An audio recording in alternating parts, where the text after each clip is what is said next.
Then the next step is writing down the things that you want to occur that will not occur if you don't create a time. Now, maybe you say to yourself, oh, we'll go on a date night when we have time. Oh, we'll do a mommy-daughter day when we have time. I will work on that painting I've been wanting to paint when I have time. Guess what? There's no place in your calendar that says, when I have time. You have to make time. And that's what we talk about today on the topic portion of our Harness the Power of Planning podcast. This is the topic only portion of number 70. If you want to hear the whole podcast of number 70, go look for that one. But we are just going to talk about the topic, which is planning your month. Hi, everyone. I'm Alegre. I'm Natasha. And together we are Beyond Your Wildest Dreams, or BYWD. Anyone who's watching or listening, Natasha won't be with us the next 2 weeks. But I do have topics planned out. I thought that next week, since I'm going to be by myself, I'm going to do my entire skincare as self-care routine. I'm going to watch that when I come back. On camera.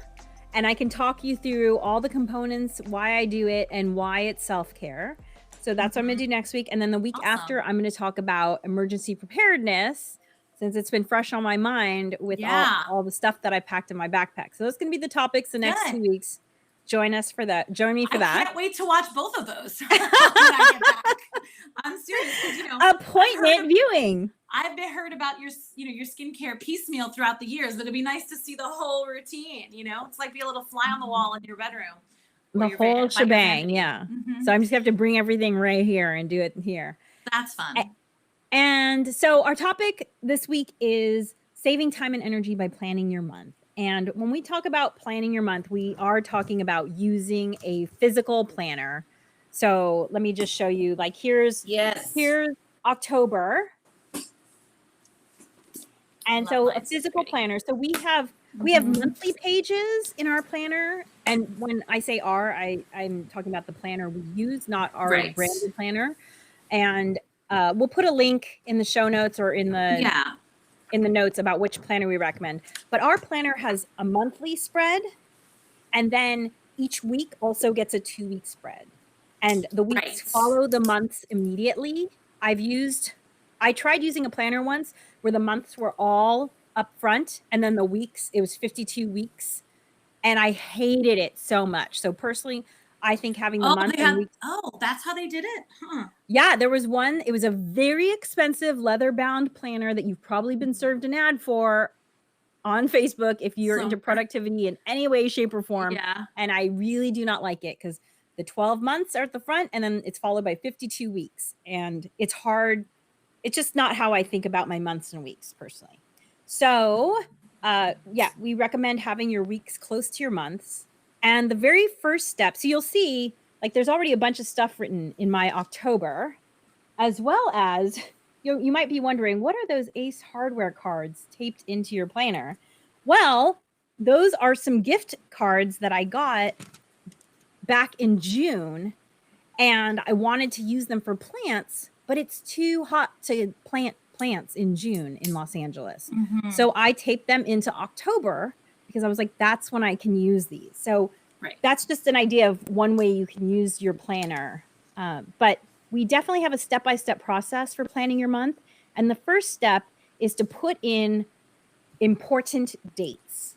And those are the dates that happen every single year. So that includes birthdays, anniversaries, national holidays, all that kind of stuff. All of that. Which, and Natasha, already be printed in there, right? But as far as like the national holidays go, but then also those first things, right? Like things that happen annually, all the things that Alegre just mentioned. The next thing is to put in things that you personally want to make sure happen at a certain time during the year, right? So I know that I want to call my tax guy the day, like the Monday after Thanksgiving, because that's when his appointment calendar opens up for tax season, right?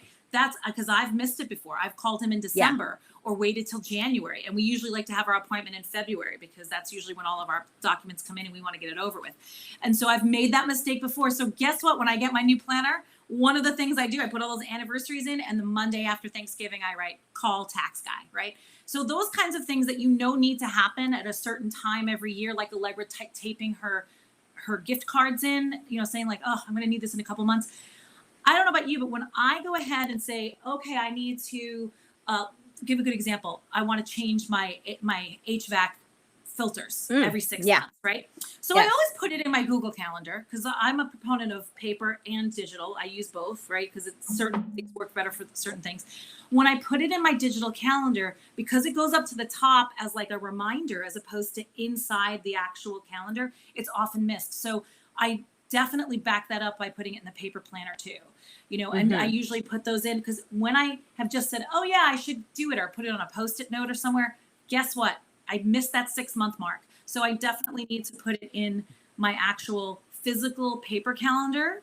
And then I've actually wised up, and instead of doing them as reminders on the top, I've actually put them in as a time. And that day, and I put a huge block of it. It'll just kind of rest behind all the other appointments because it's a huge 10 to block. 2. And I make it red. Yeah, because I only use red for like super important stuff, right? So I make it red. I make it 10 to 2 so that it doesn't. So the other stuff will get layered on top of it, but I'll be like, oh right, the HVAC filter. So just sidebar, little hint on that one.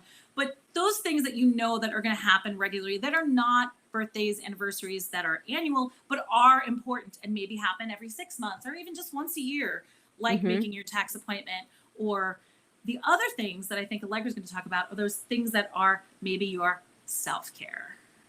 Well, I want to mention a couple other things because I like your examples, the tax appointment, the HVAC. Another thing could be, for instance, getting tickets to an event that you go to annually or every other year. Right. Like, for instance, we like to see the Nutcracker Ballet regularly. We don't have to see it every year, but maybe every other or every 3 years. However, tickets go on sale pretty early and sell out pretty fast. So I have that written down in October. And when I say written down in October, we recommend having what we call an important dates card. Yeah. And you can see this is on some old wedding stationery of mine because, hey, I still have wedding stationery. It's been 20 years. Use it up, girl. Send me a note. Exactly. Mail me a card. And so literally we write, January to June on one side and then July to December on the other side. And you write down things like birthdays, holidays, and then these things that you want to remember: taxes, buy tickets to the Nutcracker, maybe a work conference or some sort of entertainment festival that you like to go to. You need to plan that in advance. So, the event might be in November, but you have to buy tickets in May when they go on sale and sell out. So then put that under May, buy tickets, and then put it under November, attend this thing. Yeah. And that way we do the same thing. We always fly for Christmas. So I actually have it in August, book those tickets for Christmas. Right. So sorry, go ahead. So once you have your important dates card, this card can just go with you from planner to planner. And event, this one I might need to transfer because it's gotten a little messed up with all the things I've written down on it now. I need to clean it up a little bit. Oh, use a new piece of wedding stationery. I have plenty right here. Anyone want one? Look, they're right here. It's very pretty. It's very pretty. It is pretty. It is fun to use it. So that's the first step, is writing down the important dates. Then the next step is writing down the things that you want to occur that will not occur if you don't create a time. Now, maybe you say to yourself, oh, we'll go on a date night when we have time. Oh, we'll do a mommy-daughter day when we have time. I will work on that painting I've been wanting to paint when I have time. Put that in to your calendar next.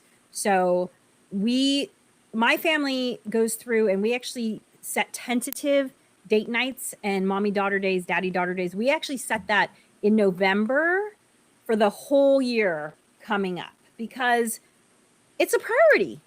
And the thing is if something's a priority, don't you think you should plan that into your calendar first rather than seeing what kind of time is left over for it? Right. And even if it's something that you're like, I don't know what I'm going to be doing on November 14th, blah, blah, blah, when it, when that's okay. At least you have a placeholder. You can, something comes up, you're like, oh, actually, we really do need to do that. You at least have it in existence and you can reschedule it, right? So just putting it in there. So put it in pencil if you need to, right? If those are things that are a little bit more malleable, that are not birthdays, put it in pencil if you need to, but at least exists out of your head and out of your just like intentions and in space and time. Yeah, so put in these things that are important to you that you never make time for, okay? So that's the second. So first step, important dates. Second step, all these things that you want to do that you're not making time for. Make time for them now. And then the third thing is look at your work or business schedule and put in time to work on like big project that you know you need to work on. Maybe especially strategy stuff. Strategy stuff tends to get pushed back because it's urgent. Important, but it's not urgent. Mm-hmm. And Natasha and I find this all the time where we think, okay, we're caught up in the day-to-day of BYWD. Mm-hmm. And I say to her, or she'll say to me like, hey, I feel like we need to do some thinking, some strategy around this topic. Can we schedule a time to do it? Because most of Natasha and I meet once a week, and most of that time is doing. So we don't get to do a lot of thinking. So, put in some strategizing time. Maybe you've been wanting to work on a resume. Put that in there. Maybe you've been thinking about going back to school. Put that into your planner. Evaluate the websites, request an admissions packet, whatever the things are that you have been wanting to do professionally that you've been putting off when you have time. Remember, for those listening in the podcast, I'm doing air quotes, when you have time, because when you have time never shows up. You have to make the time. So then you put in, that stuff. And then with what's left over, you can start populating the things that you do on a regular basis that you might just need a little bit of a visual reminder to stay on track with. Like, for instance, my workout regime is Monday, Wednesday, Friday. I do this kind of strength training calisthenics program. And Tuesday, Thursday, I do this deep stretching.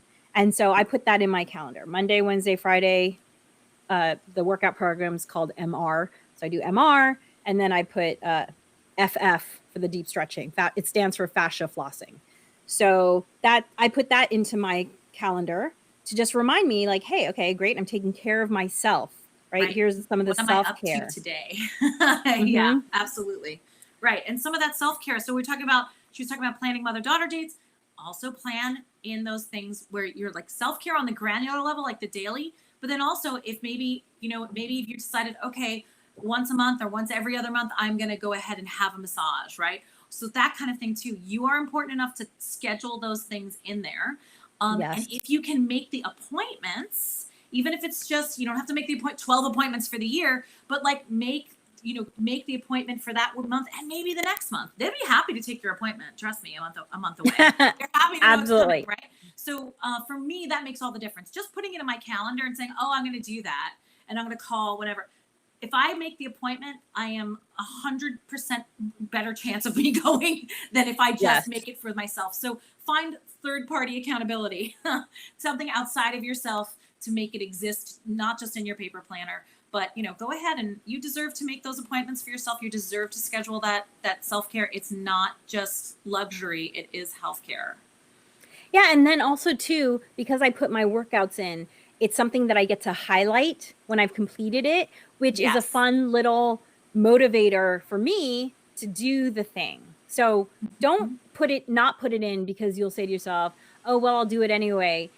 If it's a habit that you want to keep reinforcing, it's good to have that little motivation of getting to highlight it. And then you get to look back and see all that yellow throughout your month, and you're just like, damn, I really kept up on that, Yeah, I did a lot. Highlighting it that highlights it differently than checking it or crossing it off. Like there's something about highlighting it that feels like a teeny little celebration, and you get to celebrate. Yeah, it feels positive versus negating. Crossing out is kind of a negatory action. Yeah, it's like elimination, which some people, like my husband gets off on that. He's like, I destroyed this, So it's to each their own, but we prefer highlighting. Like, yeah, and there's some evidence to back up the benefits of highlighting. So, and then just go through your monthly calendar and put in the stuff that you know has to happen, that happens regularly, right? So pick up and drop off, taking kiddos to events, Right. Practices, church. Every Thursday I do a sunrise hike. So, putting those types of things in. And the act of spending some time planning, you will find that if you do this regularly, I know if you don't do any of this, it probably sounds overwhelming. Right. However, planning has been shown to be what's called a keystone habit, meaning it has a ripple effect throughout your life, a beneficial ripple effect throughout your life. And I can tell you that there is nothing that will calm your anxiety like taking all of these ideas running through your head of things you need to keep track of and putting it onto paper, because literally it's like you're closing tabs in your brain. And it's so much quieter in my brain after I spend a little bit of time with my planner and get things out onto paper. 100%. And one tip I'll just say too, as soon as the next school calendar comes out, which usually for our district, it's in the springtime, they'll have an approved calendar. I just go through and just put in all the early release dates, those random school days, the ones that are not national holidays that suddenly just have a random Tuesday that they don't have school. Yes. I put that all in because those things that are regular, like, that pickup time is always 2:38. When it's off of that, I want to make sure that I have that in my calendar and making sure that I know when that dismissal date is. It's not as important as it used to be because I used to do pickup. Now my kids use the bus, but it's still good to know. Still absolutely good to know. And so I always do that ahead of time. Like as soon as I get that calendar, I just put it all in as well because they're just random too. Also to find out like, hey, when is the spring break, right? And being able to then plan for other dates coming up. So that's another thing that I'm always up on, right? Absolutely. Usually it's important. And then our final motivation to help you do this, if you're sitting on the fence about like whether or not you're going to try, there is a commonly held belief that for every 1 minute of planning you spend, you save 10 minutes of doing. And there's no study on this, but Natasha and I can tell you from personal experience, I feel like I save more than 10 minutes, honestly, when I spend 1 minute planning. So totally. And plus, you said it just reduces stress, anxiety, worry. Like, what is that thing? What is that thing? What is that thing? Like it just takes up mental space, And so knowing that you planned it, you're like, I have a handle on this week. I'm going to be gone, as you know, for 10 days. Really, it's 12 actually. I just keep saying 10 to my husband, but he'll have sticker shock when he finds out it's really kind of 12. But I've gone ahead, like the 2 weeks basically that I'm gone, I've been making a 2-week calendar for him and sure that he doesn't miss. There's dentist appointments, there's doctor's appointments, there's an eye appointment, there's a school picnic. There's a lot of things going on while I'm gone. But I'm going to try and set him up for success. But that kind of thing, just making sure like I know that I've looked ahead and helped him out, helped myself out. And that helps. Yes. I'm talking about a 2-week period, but it's the same for your month, for you and your peace of mind. So I think when Natasha gets back, we will do as a live chat / podcast topic, saving time and energy by planning your week, because that's a slightly different way of thinking about your planner. But hey, start with your month. And we'd love to hear your comments. If you're watching the recorded version of this or the podcast version, put your comments wherever you are watching or listening. We will see them. We will respond to them. Dream wild, wild dreamer. Thanks for joining us for the Harness the Power of Planning podcast. Be sure to like and subscribe wherever you listen.